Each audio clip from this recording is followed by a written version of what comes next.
का पहला प्रश्न है कि निम्नलिखित में से किस स्थलीय पारिस्थितिकी तंत्र के सतत उपयोग को बढ़ावा देना, वनों का सतत प्रबंधन करना, मरुस्थलीकरण से निपटना, भूमि क्षरण को रोकना और जैव विविधता के नुकसान को रोकना है?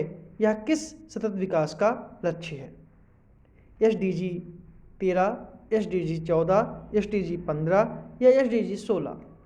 जो इसका सही जो आंसर है वो आपका है सी ऑप्शन, SDG 15। SDG 15 जो है वो भूमि पर जीवन से संबंधित है, ठीक है। और SDG 13 जो है वो कहता है जलवायु परिवर्तन। जलवायु परिवर्तन। SDG 15 जो कहता है वो भूमि पर जीवन, 13 कहता है जलवायु परिवर्तन, 14 कहता है जल में जीवन। जल में जीवन। और SDG 16 जो है यह क्या बताता है, ठीक है, शांति और न्याय। शांति व न्याय के लिए संस्थान। शांति और न्याय के लिए संस्थान। तो इसका सही आंसर जो है सी ऑप्शन है। अगला प्रश्न है, राष्ट्रीय पर्यावरण कार्यक्रम के संदर्भ में निम्नलिखित में से कथनों पर विचार करें कि इसकी स्थापना 5 जून 1972 में संयुक्त राष्ट्र पर्यावरण सम्मेलन में हुई थी। इसका मुख्यालय नीदरलैंड में है। इसके द्वारा उत्सर्जन गैप रिपोर्ट का प्रकाशन किया जाता है। तो कौन सा कथन जो है वो सही है? केवल 1, 2 और 3, 1 और 3 या फिर उपयुक्त सभी?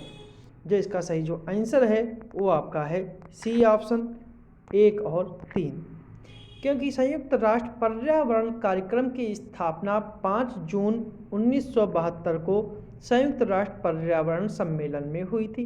इसका मुख्यालय जो है वो नीदरलैंड में ना होकर नैरोबी में है।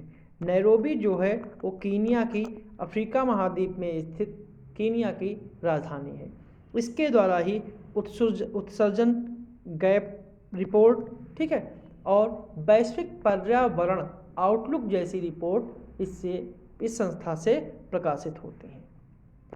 अगला प्रश्न है, निम्नलिखित में से किसका उद्देश्य जंगली जानवरों की प्रवासी प्रजातियों और उनके प्रवासों की रक्षा करना है? ऑप्शन है बांध अभिसमय, वन निवेश कार्यक्रम, AB दोनों या फिर इनमें से कोई नहीं? जो इसका सही जो आंसर है वो आपका है ए ऑप्शन, बांध अभिसमय। बांध अभिसमय का उद्देश्य जो है वो जंगली जानवरों को, प्रवासी प्रजातियों, उनके आवासों की रक्षा करना है। यह संयुक्त राष्ट्र पर्यावरण कार्यक्रम के तत्वाधान में प्रवासी प्रजातियों से संबंधित एकमात्र वैश्विक संधि है और भारत जो है वर्ष 1983 से बांध अभिसमय का हिस्सा रहा है। और भारत जो है वो 1983 से बांध अभिसमय का हिस्सा रहा है। अगला प्रश्न है, सूची 1 और सूची 2 को सुमेलित करना है कि कौन सा रामसर स्थल किस राज्य में है, जिसमें कंजली झील, सुल्तानपुर उद्यान, सांख्य सागर और नंदा झील? जिसका सही सुमेलन है कि कंजली झील जो है वो पंजाब में है, सुल्तानपुर राष्ट्रीय उद्यान जो है वो हरियाणा में है, सांख्य सागर जो है वो मध्य प्रदेश में है और नंदा झील जो है वो गोवा में है। इस प्रकार सही आंसर जो है वो आपका बी ऑप्शन होगा। अगला प्रश्न है कि निम्नलिखित में से सत्य कथनों का चयन करें कि हाथी परियोजना की शुरुआत 1990 में की गई थी और वर्तमान में देश के कुल 31 हाथी रिजर्व हैं और हाथियों की सर्वाधिक संख्या कर्नाटक राज्य में है और 2010 में हाथी को राष्ट्रीय विरासत पशु घोषित किया गया था। 2, 3, 4, 1, 3, 4, 3, 4 या फिर उपयुक्त सभी? जिसका सही जो आंसर है वो आपका है सी ऑप्शन, 3 और 4। तीसरा और चौथा जो है वो सही है, क्योंकि हाथी परियोजना की शुरुआत जो है 1990 में ना होकर 1992 में पर्यावरण वन जलवायु मंत्रालय परिवर्तन मंत्रालय के द्वारा की गई और 2010 में हाथी को राष्ट्रीय विरासत पशु घोषित किया गया था। वर्तमान में 31 नहीं 33 हाथी रिजर्व हैं और हाथियों की सर्वाधिक जनसंख्या वाला राज्य जो है वो कर्नाटक है। फिर नंबर 2 पे असम आता है और नंबर 3 पे केरल आता है। अगला प्रश्न है, सूची 1 और सूची 2 को सम्मिलित करना है कि वन्यजीव अभ्यारण्य और उनसे संबंधित राज्य कि अरलम, फाकीम, नंदनकानन और सिपाही जाला, जिसका सुमेलन है कि अरलम जो है वो आपका केरल में है, अरलम जो है केरल में अभ्यारण्य है। फाकिम जो है वो नागालैंड में है। नंदनकानन जो है उड़ीसा में है और सिपाही जाला त्रिपुरा में है। इस प्रकार जो इसका सही आंसर है वो आपका है बी ऑप्शन। बी ऑप्शन इसका जो है सही होगा। अगला प्रश्न है, आर्द्र सदाबहार वन के संदर्भ में निम्नलिखित कथनों पर विचार करें कि वार्षिक वर्षा की मात्रा 200 और 250 सेंटीमीटर के मध्य होती है और इन वनों में प्रमुख प्रजातियां शीशम, सागौन, साल होती हैं। तो कौन सा कथन जो है वो सही है? केवल एक, केवल दो, दोनों या फिर दोनों नहीं। आर्द्र सदाबहार वन की बात की गई है। तो आर्द्र सदाबहार जो वन होते हैं वो 200 से 250 सेंटीमीटर के मध्य होती है। तो ये पहला कथन जो सही है। और ये वन वर्ष भर जो है हरे भरे दिखाई देते हैं, इसलिए दूसरा कथन जो है वो गलत है, इसलिए केवल पहला कथन ही सही है। अगला प्रश्न है,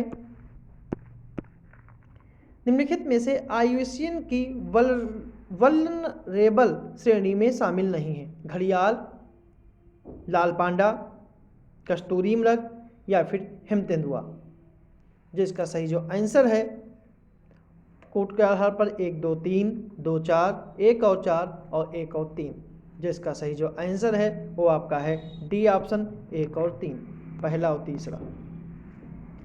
अगला प्रश्न है, सूची 1 और सूची 2 को सम्मिलित करना है कि लक्ष्य एसडीजी के जो है लक्ष्य उसमें आपको बताना है कि लक्ष्य 7, लक्ष्य 10, लक्ष्य 5 या लक्ष्य 13।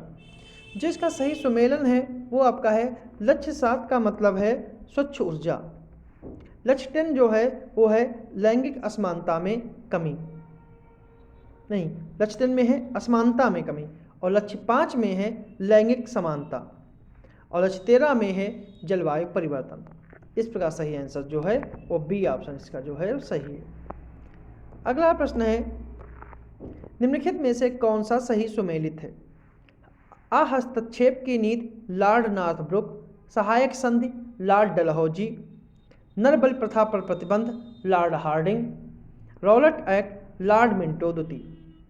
तो इसका सही जो आंसर है वो आपका है सी ऑप्शन, नर बलि प्रथा लॉर्ड हार्डिंग। जबकि हस्तक्षेप की नीति जो है वो सर जॉन शोर ने अपनाई थी।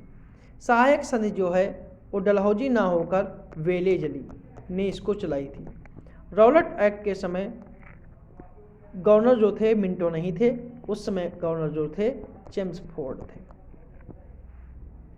अगला प्रश्न है, पुस्तक खिलाफत टू पार्टीशन के लेखक हैं चौधरी रहमत अली, सर सैयद अहमद खान या फिर मोइन सकीर। जिसका सही जो आंसर है वो आपका है डी ऑप्शन, मोइन सकीर। अगला प्रश्न है, इंडियन ओपिनियन पत्रिका किस भाषा में प्रकाशित नहीं होती थी? तमिल, गुजराती, उर्दू या फिर अंग्रेजी। जिसका सही जो आंसर है वो आपका है C option, Urdu. Indian Opinion जो है वो महात्मा गांधी के द्वारा 1903 में दक्षिण अफ्रीका से प्रारंभ की गई थी और यह पत्रिका गुजराती, हिंदी और तमिल अंग्रेजी में प्रकाशित होती थी। अगला प्रश्न है,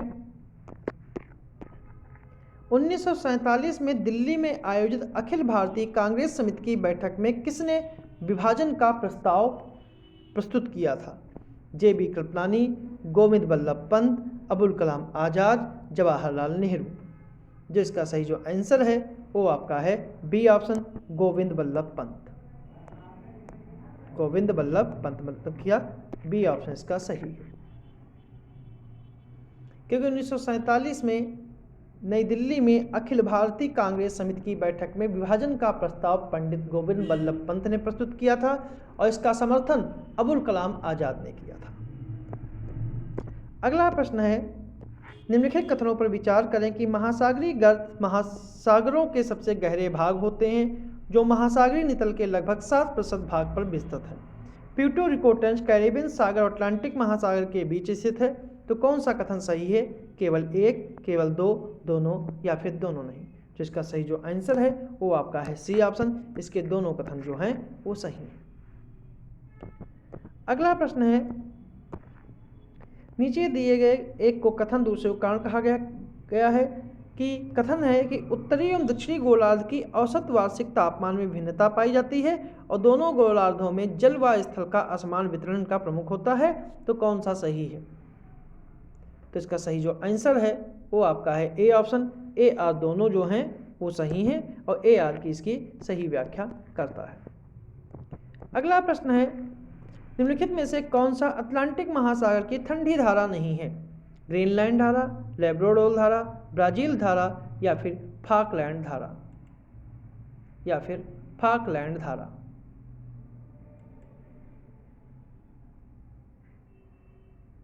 तो इसका सही जो आंसर है, वो है ब्राजील की धारा। ब्राजील की धारा को छोड़कर बाकी जो सभी धाराएं हैं वो ठंडी अटलांटिक महासागर की ठंडी धाराएं हैं। अगला प्रश्न है, और जो ब्राजील की धारा जो है वो दक्षिण अटलांटिक महासागर में बहने वाली उच्च लवणता वाली गर्म जल धारा है। अगला प्रश्न है, निम्नलिखित में से कौन सा राज्य भूटान और म्यांमार दोनों से सीमा बनाता है? सिक्किम, नागालैंड, अरुणाचल प्रदेश और मिजोरम। तो इसका सही जो आंसर है वो आपका है सी ऑप्शन, अरुणाचल प्रदेश, क्योंकि म्यांमार से लगने वाले जो राज्य हैं वो हैं असम, पश्चिम बंगाल,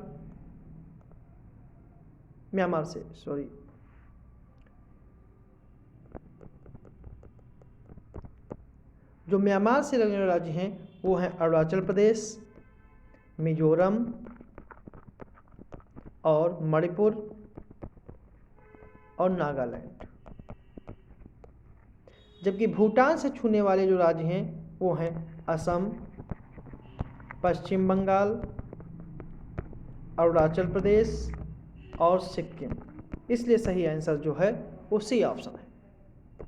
अगला प्रश्न है, एक भूगर्भिक दरार जो लघु हिमालय एवं बृहद हिमालय के मध्य स्थित है, main boundary thrust, main central thrust, Himalayan frontal fault या फिर उपयुक्त में से कोई नहीं। जो इसका सही जो आंसर है वो आपका है B option, main central thrust. B option इसका जो है वो सही है। अगला प्रश्न है, सूचीबद्ध सूची को सम्मिलित करना है कि दर्रे और उनकी स्थिति कि तांग लांग ला दर्रा, ठीक है, कलिंदी दर्रा, लेखापानी दर्रा और नाथुला दर्रा। जिसका सही सम्मेलन है कि तांग लेक दर्रा जो है वो आपका लद्दाख में है। कलिंदी दर्रा जो है उत्तराखंड में है, लेखापानी दर्रा जो है अरुणाचल प्रदेश में है और नाथुला जो है वो सिक्किम में है। इसका सही आंसर इसका जो है वो सी ऑप्शन है।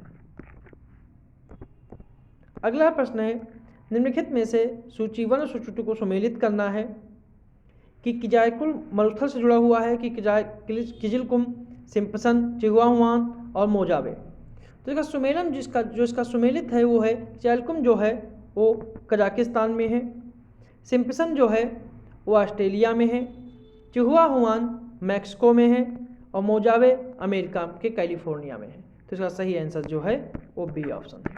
तो ये थे हमारे आज के प्रश्न।